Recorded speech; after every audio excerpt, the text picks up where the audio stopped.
T'as vu la candidature bizarre là, les gens masqués, Akira, tout ça là? Ouais, j'ai vu. Oui. Tu crois qu'ils vont aller jusqu'à chercher les 500 signatures pour vraiment se présenter? Ah non, mais faut pas qu'ils aillent voir les maires, hein. Faut pas qu'ils aillent dans les villages, hein. Ils vont se faire taper, eux. C'est vrai.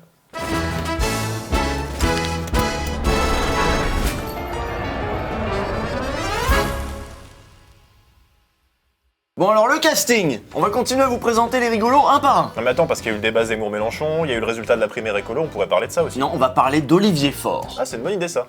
C'est qui Olivier Faure? Olivier Faure, c'est le premier secrétaire du Parti Socialiste. On lui avait reproché en interne d'avoir mis ce parti en retrait et c'est vrai qu'on n'en entendait plus trop parler.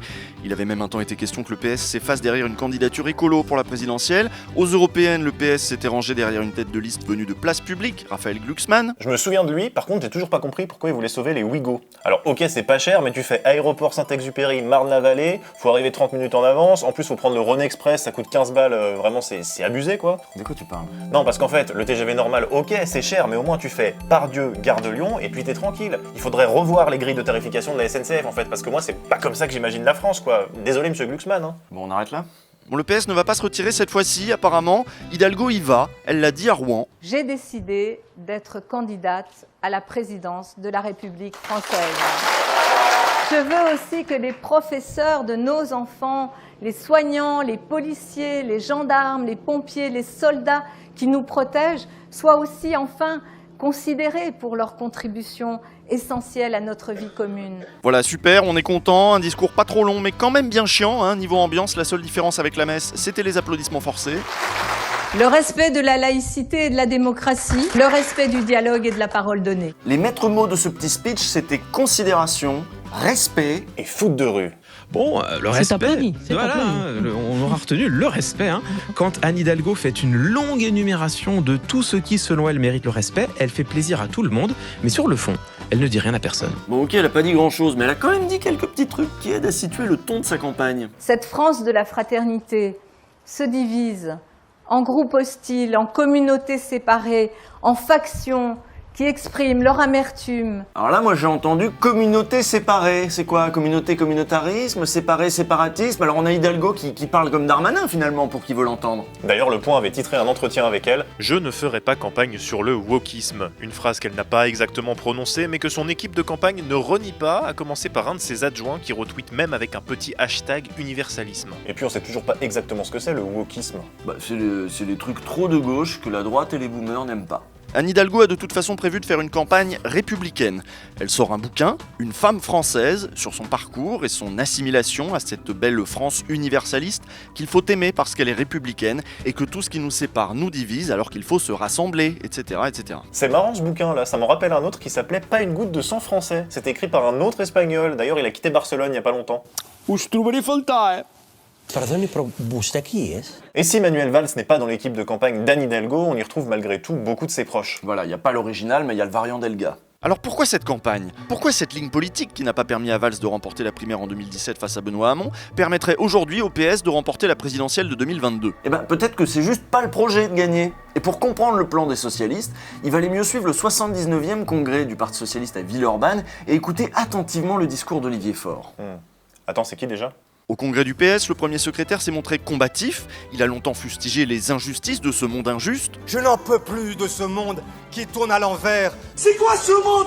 Est-ce que le monde il est à l'envers ou c'est moi qui est à l'envers? Et pour lutter contre l'injustice de ce monde injuste et les inégalités de ce monde inégalitaire, Olivier Faure veut œuvrer pour des réformes novatrices, claires et bien articulées. En œuvrant pour des territoires zéro chômeur de longue durée, en rédigeant et en défendant un minimum jeunesse ou pour mettre en place la codétermination au cœur de la gouvernance des entreprises. La liste est longue. Bon là on retrouve le PS néolibéral qui a mis Macron au ministère de l'économie à un moment. Écoutez comment Olivier Faure justifie l'augmentation du budget d'éducation nationale. Écoutez avec quels arguments. L'éducation coûte cher. Essayez l'ignorance. Tous ces enfants qui décrochent, qui basculent dans la pauvreté et sollicitent nos systèmes sociaux. Ceux qui sont dans la délinquance, ceux qui ne déploieront pas tout leur talent et nous priveront de la richesse, de leur créativité, parce que nous n'aurons pas su la libérer. Voilà, il faut libérer le potentiel des jeunes pour créer de la richesse, hein, pas pour des questions de justice ou d'égalité, mais parce qu'on pourrait passer à côté de start-upers talentueux dans nos quartiers pour la croissance, là. Bah oui, et puis en plus, il en rajoute une couche sur les nouveaux antiracistes qui seraient pas assez universalistes. L'universalisme serait l'instrument de la domination occidentale sur le reste du monde. Mais c'est absurde. L'algèbre n'est pas né en Occident, mais il est pourtant devenu universel. Et les femmes d'Afghanistan n'ont pas moins le droit que les autres d'être libres parce qu'elles sont désormais sous la tutelle des talibans. Alors par contre, moi j'ai pas tout compris les arguments, là, le truc sur l'algèbre. Bah si, il dit que l'universalisme ça existe parce qu'il y a des trucs universels. Et donc? Tu vois AliExpress? Oui, c'est chinois. Oui, et ben ils vendent des chargeurs universels. Ah oui. Dans ta gueule les woke. Bon d'accord, tout ça c'est très intéressant, mais ça ne répond pas à cette question qu'on se posait au début. Pourquoi le PS tient tant à se représenter, alors que cette ligne en décalage avec les enjeux de l'époque et les aspirations de la jeunesse ne peut ni fédérer la gauche, ni gagner la présidentielle? Alors il y a une stratégie qui a un coup d'avance et qui consiste à perdre. C'est ce qu'on pouvait lire dans le Canard en juillet, et ça vient de proche d'Anne Hidalgo.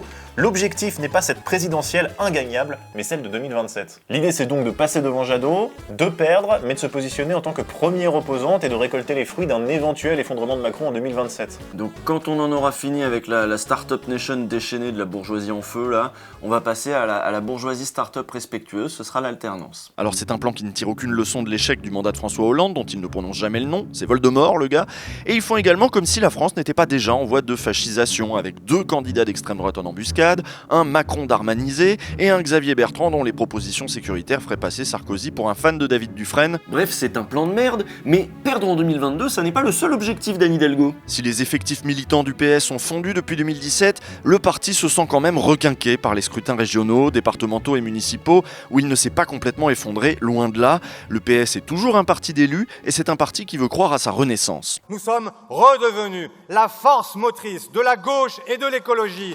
Cette renaissance, c'est la vôtre, c'est la nôtre, c'est le fruit d'un travail collectif.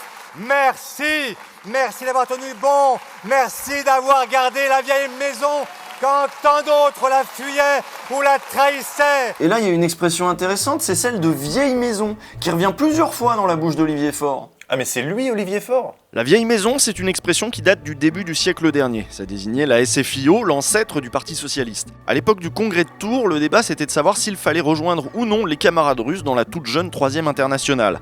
Il y a eu scission, ceux qui sont partis ont créé ce qu'allait devenir le Parti communiste français, les autres sont restés pour garder ce qu'ils ont donc appelé la vieille maison. Bon, aujourd'hui, les socialistes, les communistes, c'est à peu près la même chose, tout le monde va aux manifs de flics, mais autrefois, ça voulait dire quelque chose. Oui, à l'époque, l'idée c'était de sauvegarder l'indépendance du Parti ouvrier français face à la mainmise de Moscou, et de continuer à offrir une maison accueillante et pas sectaire, enfin moins sectaire que la maison d'en face du coup. Aujourd'hui, la mainmise de Moscou, elle est plutôt sur le pognon des Le Pen ou des Fillon. Par contre, le truc de la vieille maison qui veut accueillir les forces de gauche au sein d'un même parti malgré leurs différences, c'est précisément ce que promet Olivier Faure aux militants et aux adhérents du PS. Notre devoir, c'est de reconstruire le grand parti de l'espérance et de la justice. Une maison commune où convergent les causes, les engagements, les talents, un cœur battant de la gauche ancré dans toutes les classes sociales. Bon alors déjà, au niveau du pluralisme, c'est plus trop ça au PS.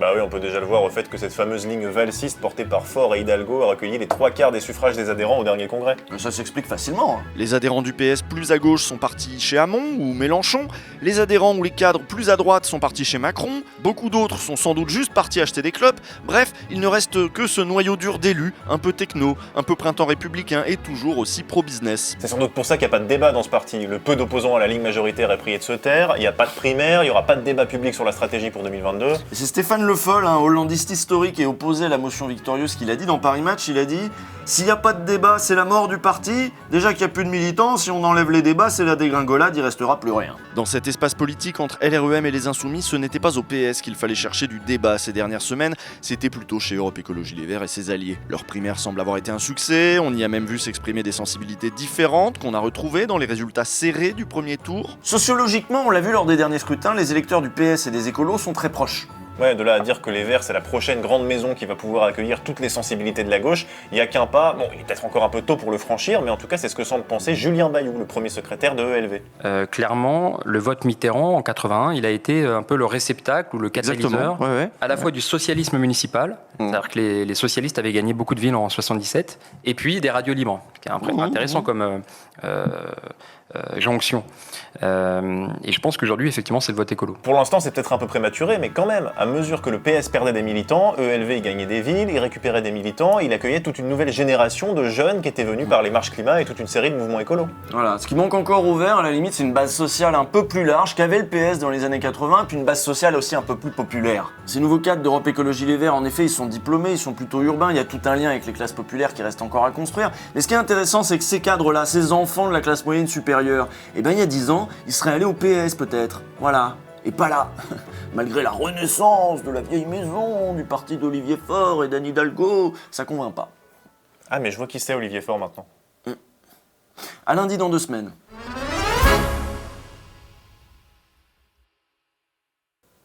Et en fait tout à l'heure l'extrait avec Julien Bayou, t'étais dedans, tu t'es auto-cité. Alors, figure-toi que c'est une émission qui s'appelle Backseat, c'est sur Twitch, tous les jeudis soirs à partir de 19h30, sur la chaîne Twitch de Jean Massier. Voilà, c'est fou, hein? C'était très naturel en tout cas. Oui.